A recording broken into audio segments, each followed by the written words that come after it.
اعوذ باللہ من الشیطان الرجیم بسم اللہ الرحمن الرحیم واتل علیہم نبأ ابنی آدم بالحق اذ قربا قربانا فتقبل من احدہما ولم یتقبل من الآخر۔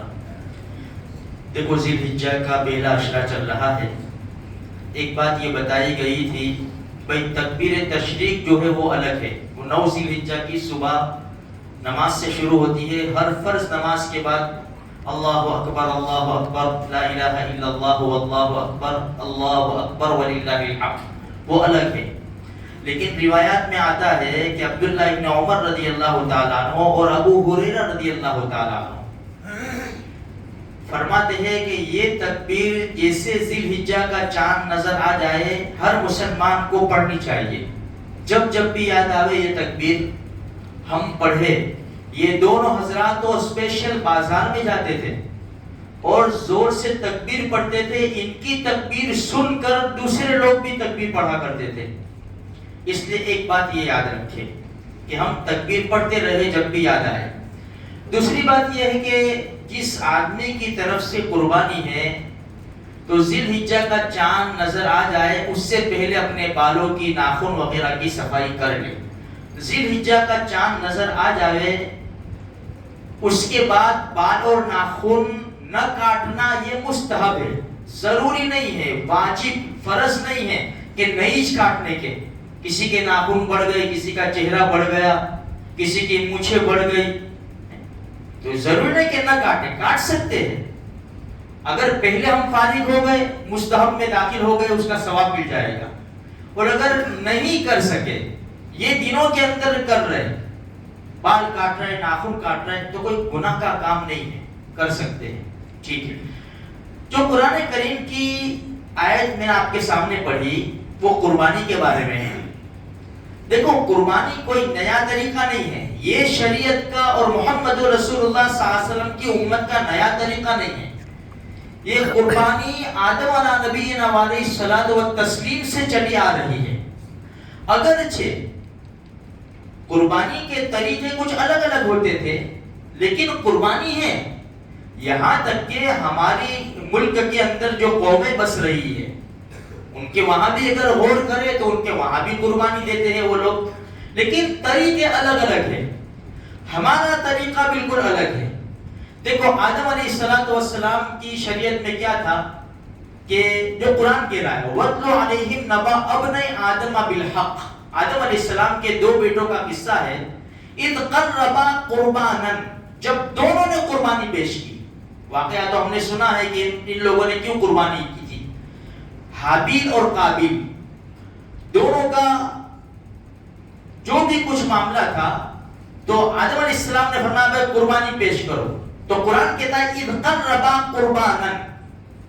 اب ان کے وہاں طریقہ کیا تھا کہ تم جو بھی قربانی دینا چاہتے ہو پہاڑ کے اوپر جا کر رکھاؤ، آگ آئے گی اللہ کی طرف سے، اٹھا لے جائے گی، جلا دے گی، کھا جائے گی، جو کچھ بھی ہوگا، یعنی اس کی قربانی غائب ہو جائے گی، وہ پہاڑ کے اوپر باقی نہیں رہے گی، تو سمجھ لو کہ وہ قربانی قبول ہو گئی۔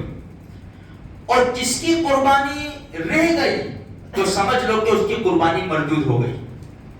اللہ نے ہمارے لیے کتنا آسان کر دیا، یہ قربانی کھا نہیں سکتے۔ اچھا دونوں نے قربانی پیش کی، حضرت حابیل نے بھی اور قابیل نے بھی۔ حضرت حابیل نے مینڈھا رکھا قربانی میں پہاڑ کے اوپر، اور قابیل نے کچھ اناج جو وغیرہ جو کچھ بھی ہوگا وہ رکھا۔ چونکہ حضرت حابیل حق پر تھے، سچے تھے، اور قابیل جو تھا وہ ناحق پر تھا، اس نے ظلم کیا۔ آسمان سے آگ آئی اور حضرت حابیل کی قربانی قبول ہو گئی، اس کو غصہ آیا۔ قرآن کہتا ہے اِذْ قَرَّبَا قُرْبَانًا فَتُقُبِّلَ مِنْ أَحَدِهِمَا، دونوں نے قربانی پیش کی لیکن دونوں میں سے ایک کی قربانی قبول ہوئی، وَلَمْ يُتَقَبَّلْ مِنَ الْآخَرِ، اور دوسرے کی قربانی قبول نہیں ہوئی۔ تو یہ طریقہ تھا ہمارے وہاں الحمدللہ ثم الحمدللہ، اتنا بہترین ہماری شریعت میں طریقہ ہے۔ اللہ کے رسول سے پوچھا گیا ما هذه الاضاحی یا رسول اللہ، یہ اللہ کے رسول قربانی کیا ہے؟ فرمایا تمہارے باپ ابراہیم علیہ نبینا علیہ الصلوۃ والتسلیم کی سنت ہے۔ اب انہوں نے کیا کیا تھا؟ اپنے بیٹے کی گردن کے اوپر چھری چلا دی تھی. اللہ نے ہمارے اوپر رحم کیا، ہمیں اپنے بیٹوں کو ذبح کرنے کا حکم نہیں دیا، بلکہ ہم نے کہا کہ تمہارے پاک مال سے جانور خریدو اور اللہ کے نام کے اوپر ذبح کر دو. تو میرے بھائیوں، یہ قربانی نیا طریقہ نہیں ہے، یہ پہلے سے چلا آ رہا ہے.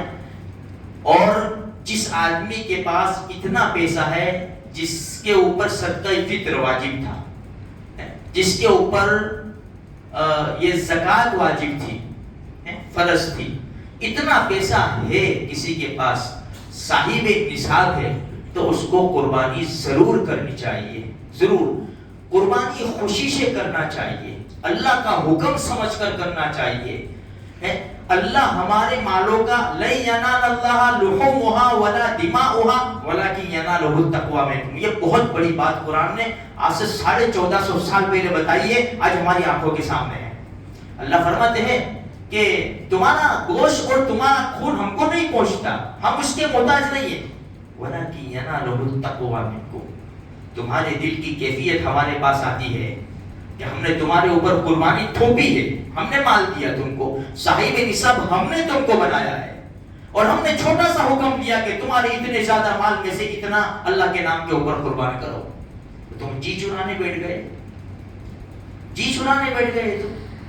تمہارے پاس اتنی صلاحیت ہے، اتنی استعداد ہے، تم ایک بکرا لا کر ذبح کر سکتے ہو، لیکن تم نے سوچا کہ بکرا آئے گا 20,000 کا، 25,000 کا، تم چلو 1200 1500 2000 میں بڑے میں بھاگ ڈال دیتے ہیں. قربانی تو ہو جائے گی، قربانی ہو جائے گی بھیا، قربانی ہو جائے گی.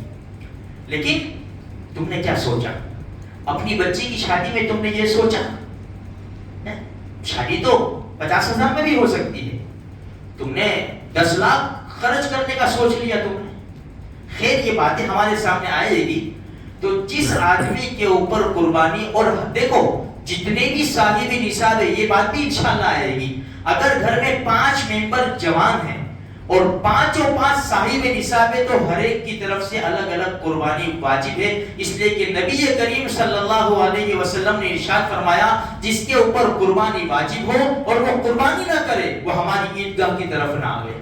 خود اللہ کے رسول نے اپنی طرف سے قربانی کی، اپنی بیٹی فاطمہ الزہرا رضی اللہ تعالیٰ عنہ کی طرف سے قربانی کی، اور اپنی امہات المومنین کی طرف سے، سب کی طرف سے الگ الگ قربانیاں ہمارے آقا صلی اللہ علیہ وسلم کیا کرتے تھے. تو ہمیں خوش دلی سے قربانی کرنی چاہیے. اللہ تبارک و تعالیٰ مجھے بھی، آپ کو بھی، سارے مسلمانوں کو دین کی صحیح سمجھ عطا فرماوے، اور اللہ کے احکام پر خوشی خوشی عمل کرنے کی توفیق عطا فرماوے.